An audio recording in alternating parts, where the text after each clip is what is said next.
Is everybody ready? I'm Mitch McCoy. I'm the Director of Public Affairs and Information for the St. Louis Metropolitan Police Department. We have a few updates to share today. We are going to begin with Mayor Kara Spencer. We will then hear from Acting SEMA Commissioner John Walk, who is also a captain with the St. Louis Fire Department, who's leading our Emergency Operations Center and SEMA. And then we will get an update on restoration from Ameren. Fire Chief Dennis Jankerson, Police Chief Robert Tracy are also here in case there's questions that come up related to public safety. But in the meantime, we will introduce Mayor Kara Spencer. Good afternoon. I think it's afternoon. It's afternoon. Good afternoon. Thank you all for being here. As you all know, our city is now fully in recovery mode. And over the last few days, we have assembled a team, an incredible team, to help lead us to do the work that we need to do moving forward. Over the last week, we have put together an experienced emergency management set of emergency management leaders who know exactly how to operate a successfully organized operation and long-term recovery effort like the one we have to do moving forward.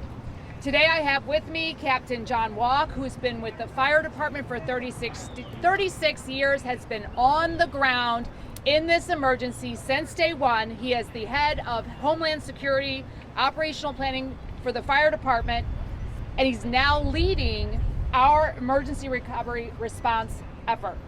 He and other leaders who have joint efforts have done an amazing job over the last few days to quickly organize this incredible, very large effort. And I have every confidence that in them and St. Louisans that we are going to notice an even stronger response from the city and our partners in the coming days and weeks ahead. Make no mistake, we are here for the long run, and we will put in the help, we will put in every effort that we can to rebuild St. Louis.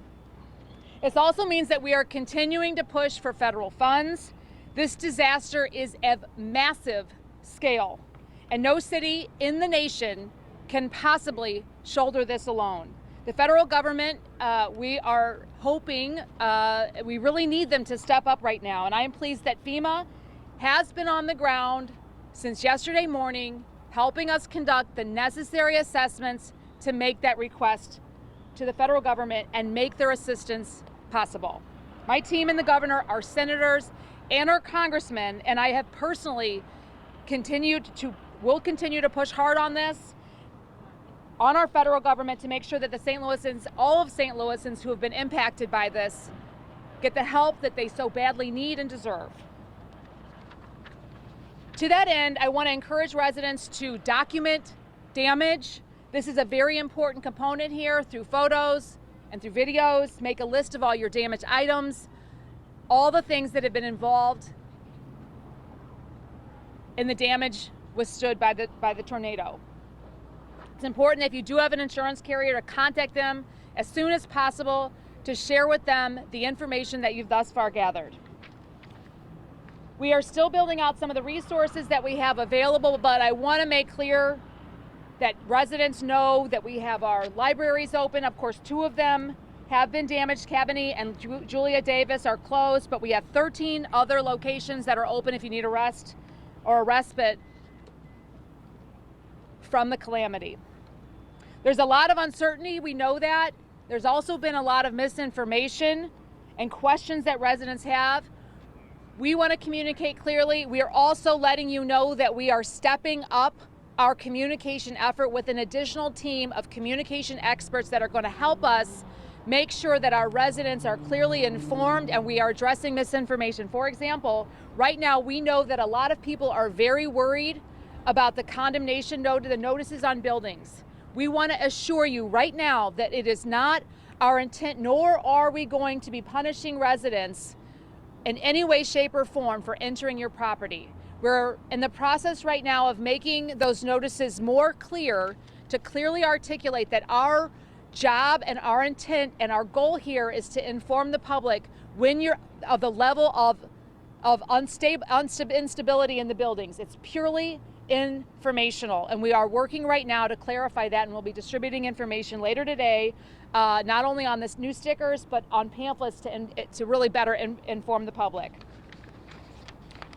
A couple other issues that we've been getting questions about. The curfew is still in effect. This is important. We are really, really trying to ensure that this community remains safe and that we're protecting residents and business owners from any potential looting and other issues that may arise. The siren test that was conducted yesterday was successful. We are confident in our ability to issue the siren from the fire department and from the backup locations. There were some issues and they have been fully addressed within the siren deployment system.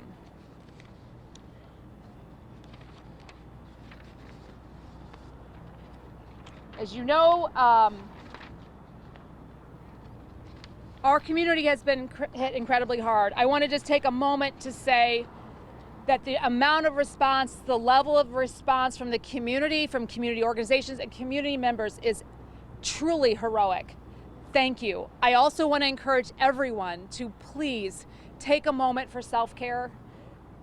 Everyone is vulnerable, even those who are responding. We are all experiencing trauma, and please remember to take care of yourselves as you are working, as we are all working so hard to take care of our community. With that, I'm incredibly proud and honored and grateful to Captain Walk, who's joining us in leading this effort. I'd like to invite him up. Thank you, Thank Mayor you. Spencer. Thank you for being here. Ooh, I'm sorry. It's all right. As Mayor Spencer indicated, we're past response, and we're into recovery, full recovery now. How long that will take, it's going to be a long time, but we're here for it, and we're going to handle it. Our system with our incident management team, I'd like to go into details a little bit about how we're handling it. It's National Incident Management System, Incident Command System. We're using a model that's been used for decades. It goes back to the 70s when large forest fires were being fought with hundreds and hundreds of firefighters. That's kind of a national model now for large-scale incidents, and that's what we're using, and we have an incident management team that is following that model. We break up into different groups that handle different components of it. That's the only way we can do it and still maintain our sanity while we're trying to deal with this large-scale incident. In addition to those large groups that handle different parts of it, like a couple examples, we have an operations section, we have a logistics section, we have a finance section, we have a planning section. They're handling the details of it. We've prioritized 11 different things or 11 different objectives, and I'll give you a list of a few of those and describe them real quick. Debris clearing, that's one of our priorities. You can see that's going on, and an amazing amount has occurred already. And it's ongoing, and there's a lot more to do, but we're working hard to get that taken care of. Outreach, we're getting into the neighborhoods, trying to get in contact with the citizens, the ones that have been affected, and make sure we take care of their needs as best we can. We're getting a lot of donations, and we're also in the process of making sure we can acquire the items that we need for debris clearing or whatever. And so we need to manage that situation. Make sure we're looking at warehousing, that type of thing, to be able to store the stuff that we're acquiring. Restoring power, I think we've heard updates about that. That's getting closer and closer to restoring full power. There's a few, we're working on it. It concentrated down to a small area, I believe, now. So, as Mayor Spencer mentioned, FEMA's on the ground now, State Emergency Management, Small Business Association, they're assessing the damage throughout the affected area. And that's just a few examples of some of how we break down, how we manage the situation, and what are the different items we're looking at. There's more than that, but I just wanted to give you a sampling of it. My message to those that are affected by it, whose lives are turned upside down, we hear you, we care, and help's on the way. Okay? Okay. I'd like to bring up the fire chief real quick for an update. Thank you, Mayor. Good afternoon. What this National Incident Management System does is coordinate all of the efforts that are being used during this recovery operation. And I mean every aspect of the recovery operation is being managed through this system. So it's very robust. We're very familiar with it. We've used it before. It records, manages, documents everything that's happening. So this will be it's already a smooth operation. So we've got people in from the Region C area that are helping us manage this. We've worked with them. They worked with us before, so this is very familiar. So Captain John Walk has been he's been involved with these operations for the last 15, 20 years. So he is a capable individual to handle this. This allows us to coordinate every operation. This allows us to put the boots on the ground in the right places at the right time. It manages all of our resources, tells us what we're doing the day of, prepares a plan for the next day and the next day. So it provides for a continuity of coordinated resources and a continuity of command. So that's what this system does. Fire department, the surrounding fire departments are very familiar with it and very good at activating it and using the system to the advantage, making this recovery go much faster and much smoother. Thank you. And lastly, I'd like to ask Amber to come up and give a quick update on the status of electricity in our community. Okay, start out with some updated numbers. We have approximately 2,700 workers in the field that are currently working to restore power, as well as hundreds of others that are providing logistic support for those field workers. At our peak, we had 105,000 outages, and we are down to approximately 9,000 remaining. And as was previously stated, they're in various pockets, and we're concentrating on those pockets, trying to reduce those quickly.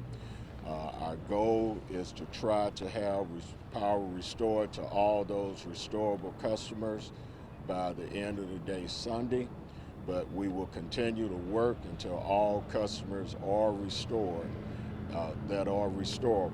We're working with the city building commission, and we're hand in hand with them, and they're giving us direction on what is safe to restore. And so we'll continue to work with them. That's kind of a fluid situation, and we'll continue to work with that.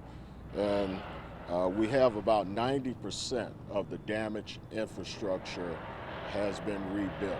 Approximately 90% of the damaged infrastructure has been rebuilt, and we'll continue to work. We want to assure the community that we will be here until the last restorable customer is restored. And then we will maintain a presence after that, because there's going to be work after all the lights come on. There's still work to do, and we're going to be here working with this community and working with the city to try to restore life as much as normal as possible. But we realize that this has been devastating to the community, and our thoughts and our prayers are with our fellow community members. And I want to give a big shout out to the city, because all of their agencies have really worked hand in hand with us to make all this happen. Thank you. Thank you. In closing, I'll say just a quick things for folks that are not impacted and haven't been involved. We get a lot of questions about city services, and we're going to get those back up to normal.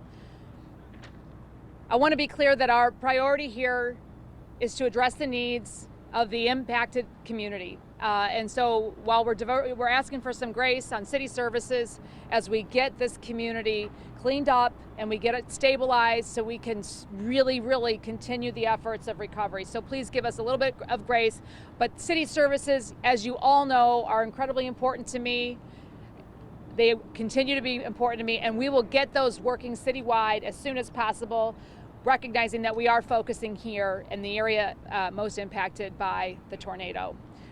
With that, I think we'll take a few questions. Mayor, a lot of citizens still struggling, of course, out of their homes. Yes. Are you satisfied with the federal response to this crisis?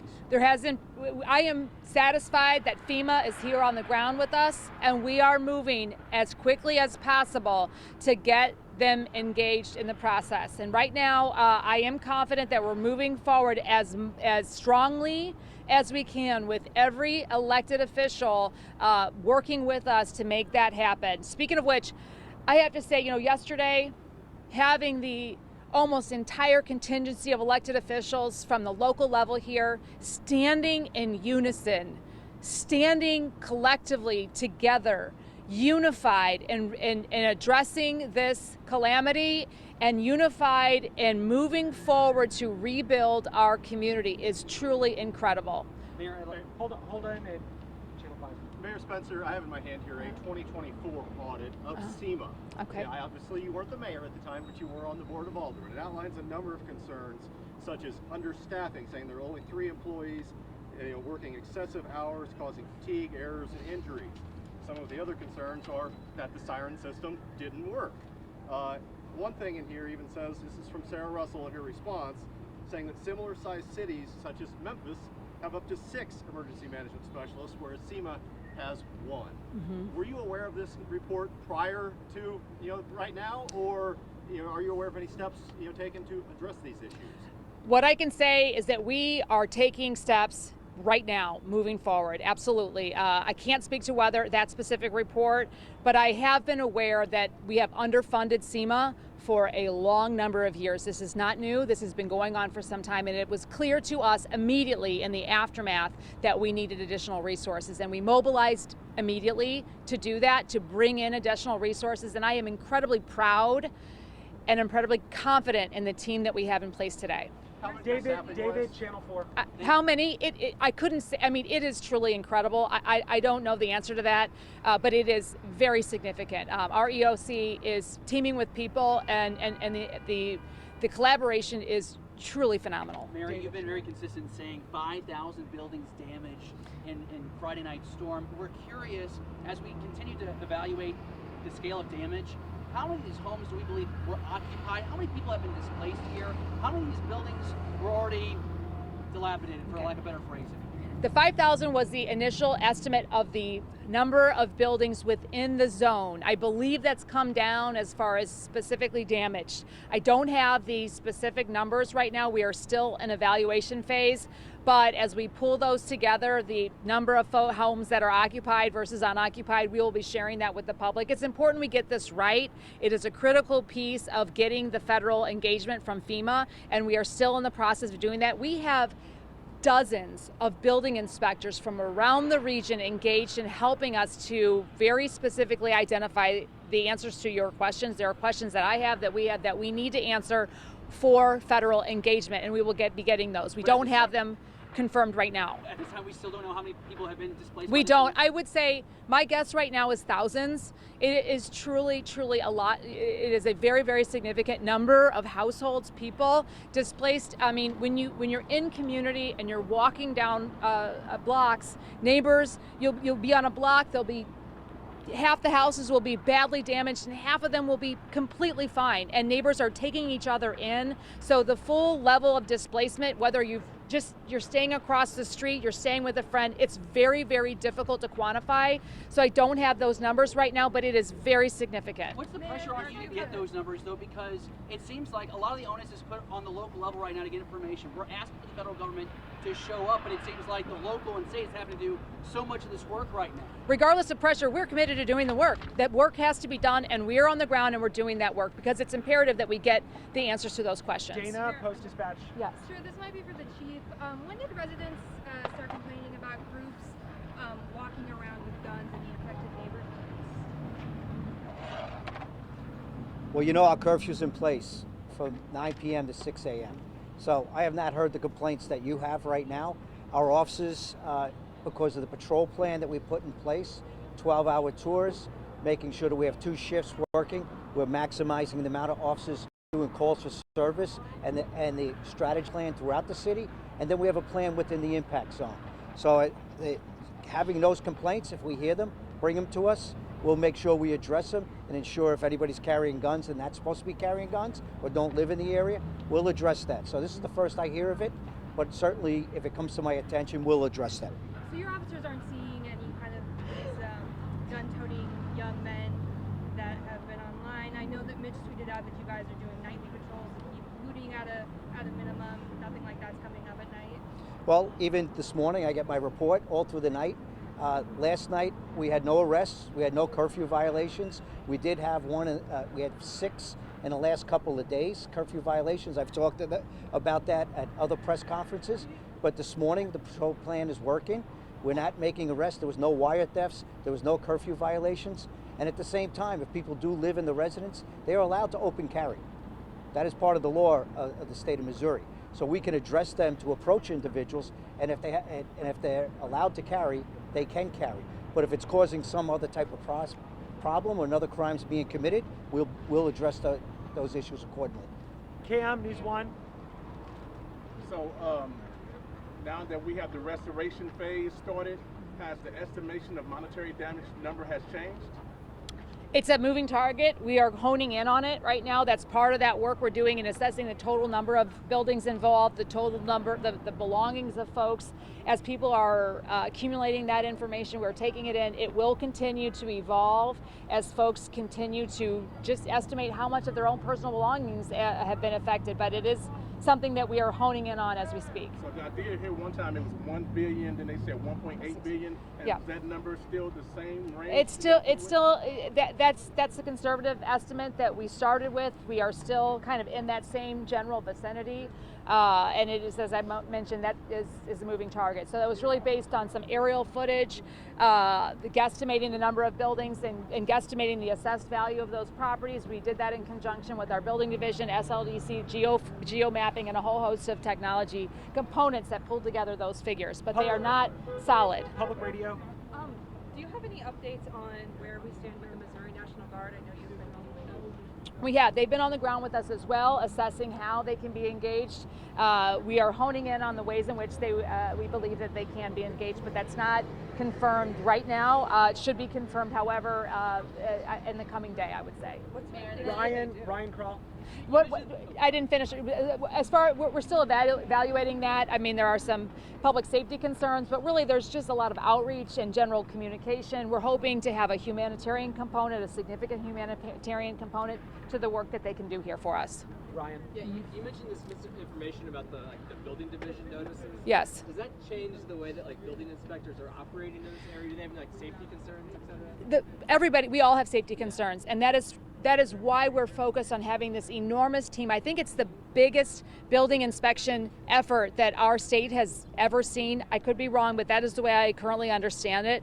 And the end goal here is to inform the public. You know, if you're not a building professional, you don't know what you're not educated as to what a missing part of your roof could really do to the structural integrity of your building. And we want to make that information very, very clear and available to the residents who may be entering that space. They're going to be entering, these are people's homes, this is where they live. But we want to make sure that the caution that they need to exercise when doing that is very clear and that information is available to them, and that's the purpose of this.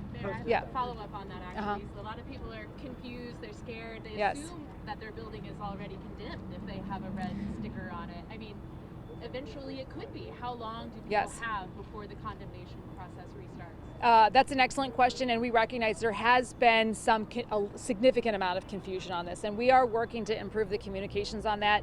That deployment of information will be happening this afternoon. We're getting it out as quickly as possible. Our intent is not to scare people, and certainly not to punish people who have already been so impacted here.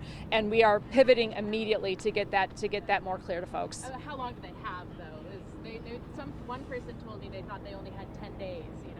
To get out. So I don't know the answer to that. I think there are specific circumstances, whether you're a renter, it depends on your rights as far as your own specific lease.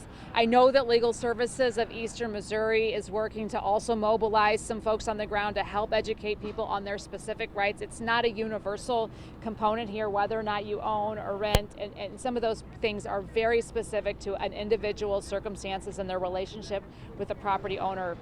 So it is complicated.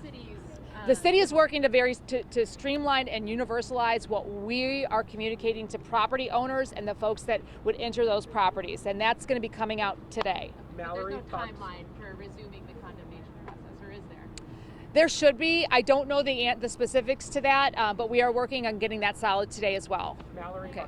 Yeah. Just explain, whenever we've been out talking with people, there's a lot of confusion of what FEMA can provide versus what the city and the state can provide.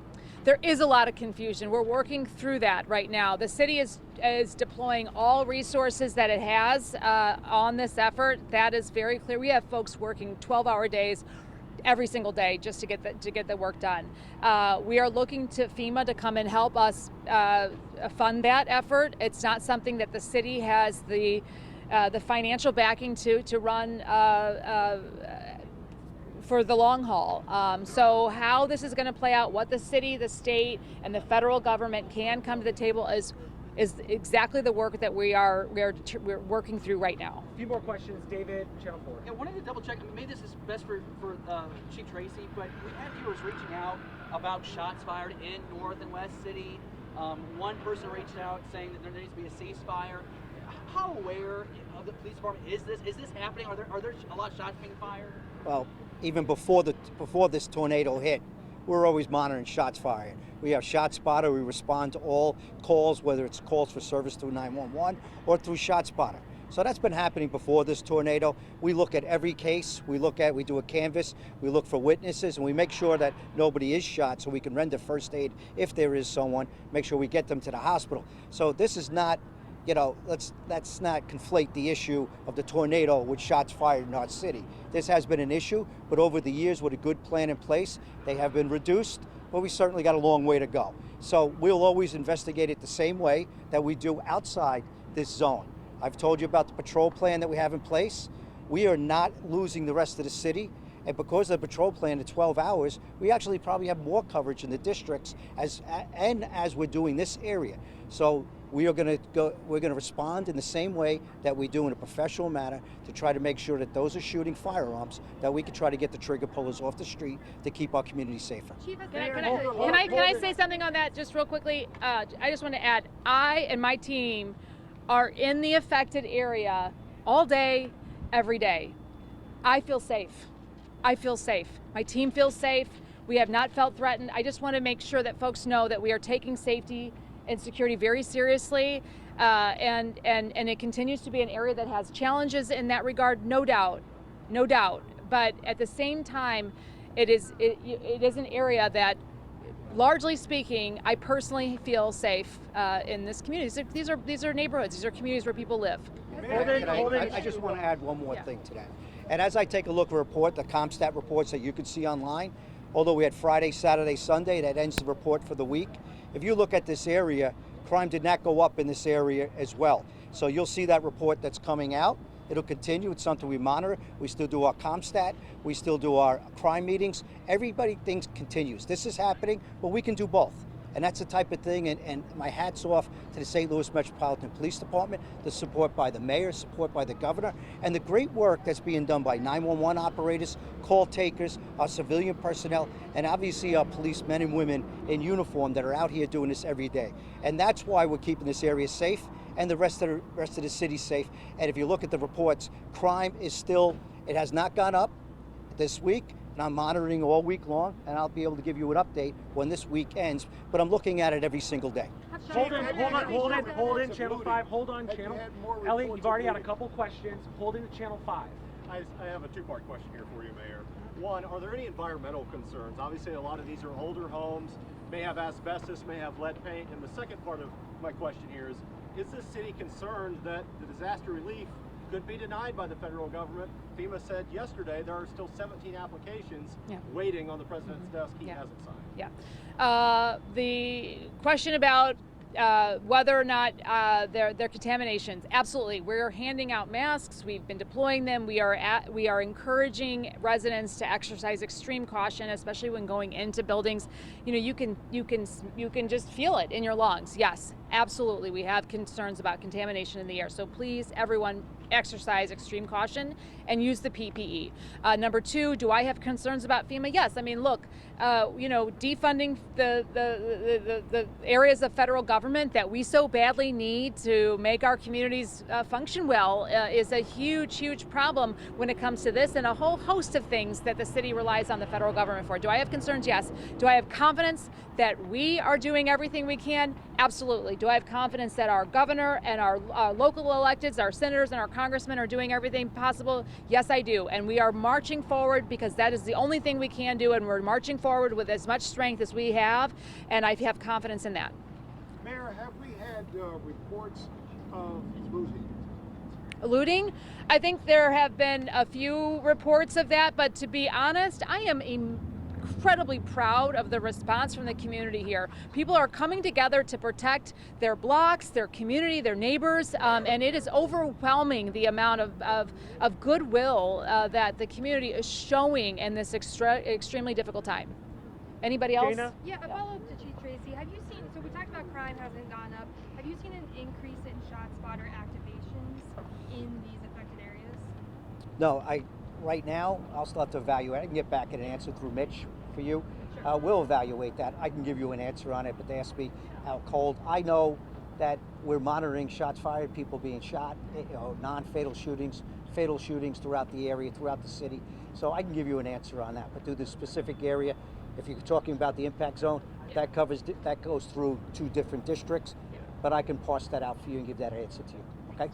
Chief Tracy. Thank you guys very much for your Cam's the last one. Okay, Chief Tracy, I've noticed that there are some state troopers at some of the non-working lights. Is this precautionary, or are they there because they've had some issues with those people running the lights or not obeying the traffic signals? Listen, we've had 4-way stop signs going because of the power outages since the beginning. I'm so happy with the community. There's minimal accidents that have happened because of that. People have complied. The one accident I was able to talk about was early in the morning. A couple of mornings ago, our officers actually were hit broadsided in the side on Kings Highway or Page Boulevard. I don't have the exact address. There's a lot of information going on. But it's been minimal. But as we've brought down and got power at these places and got a lot of these intersections going, there's some major intersections that now, because people can pick up speed because of getting through these other lights that are working, we've asked the Missouri Highway Patrol to cover a few areas for us as mutual aid. And you know what? Great partners, they've come in to do that because we want to make sure as people pick up speed as lights are going. And then even when they were working one intersection, electricity came on and I was able to move them to another intersection. So they're working hand in hand. That's the way it should be. So thank you. David, we'll end on David, guys. We have another briefing tomorrow. We're just trying to get some information. You know, the command center has been here basically from the get-go, but we have noted, and some people have reached out noting that the SEMA vehicle has been here, and then it left, and then it came back. Is that unit mobile? Is that supposed to be going out of the community? Is it supposed to leave? Can you talk about who authorizes it to leave, who authorizes it to come back? Like, how does that work? Okay. Right now, the St. Louis Fire Department is operating the movement of the SEMA vehicle. We took it back to headquarters. We did some updates to it, brought it back, so it's on site. Thank you guys very much for your time. Appreciate it.